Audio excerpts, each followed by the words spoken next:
আতঙ্কিত হওয়ার কিছু নাই। গতকাল আমাদের কমিশনার মহোদয় ব্রিফ করেছেন। আমরা নগরবাসীর সহযোগিতা চাইছি, আমরা মিডিয়া আপনাদের সহযোগিতা চাইছি, আমরা সবার সহযোগিতা নিয়ে ইনশাল্লাহ এই যে যারা যে ভীতি করা একটা পরিস্থিতি বা তারা বিভিন্ন রকম যে অপতৎপর চালাচ্ছে এটা আমরা কঠোর হস্তে দমন করার আইনের যেটুকু প্রয়োগিক ক্ষমতা আছে এটা আমরা সর্বোচ্চ প্রয়োগ করব এবং দমন করবো। আপনারা জানেন যে কয়েকদিন আজকে ওই যে রূপম ভাই যেটা বললেন যে আমরা যারা এই নেপথ্যে আছে সেই নেতাদেরকে ওপর নজরদারি রাখতেছি, তাদেরকে গ্রেপ্তার করতেছি। আজকেও এই সংক্রান্ত 44 জন অ্যারেস্ট আছে। ইনশাল্লাহ আমাদের তৎপরতা সবাই থাকবে। আমরা নগরবাসী আপনারা সবাই মিলে ইনশাল্লাহ এই অপতৎপরতা রোধ করব। ধন্যবাদ।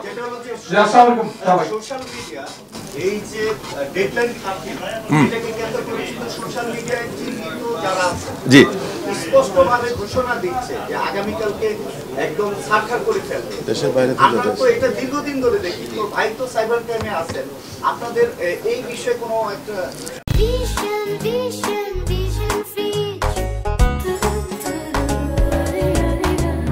এগুলো মনিটর করতেছে। আপনারা জানেন যে এগুলো ম্যাক্সিমামই যারা করতেছে আপনারা সবাইকে চেনেন, তারা কিন্তু ওই সোশ্যাল মিডিয়াতে অ্যাক্টিভ।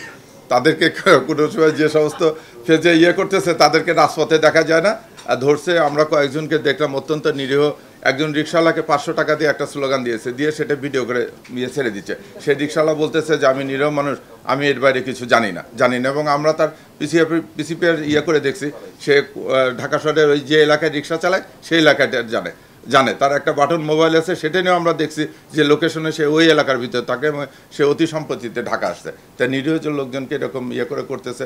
আর বড় বড় যারা আপনি বললেন যে সমস্ত যারা অনেক জ্বালাময়ী বক্তৃতা, তারা তো দেশের বাইরে থেকে বলতেছে বলেই নিরীহ লোকজন একটু করতেছে। আমার ধারণা যে আপনারা যদি প্রচারণাটা ঠিক মতো চালান, আপনারা যদি সামাজিক এই দায়িত্বটা নেন, তাহলে মানুষের ভিতর থেকে ভীতিটা কেটে যাবে।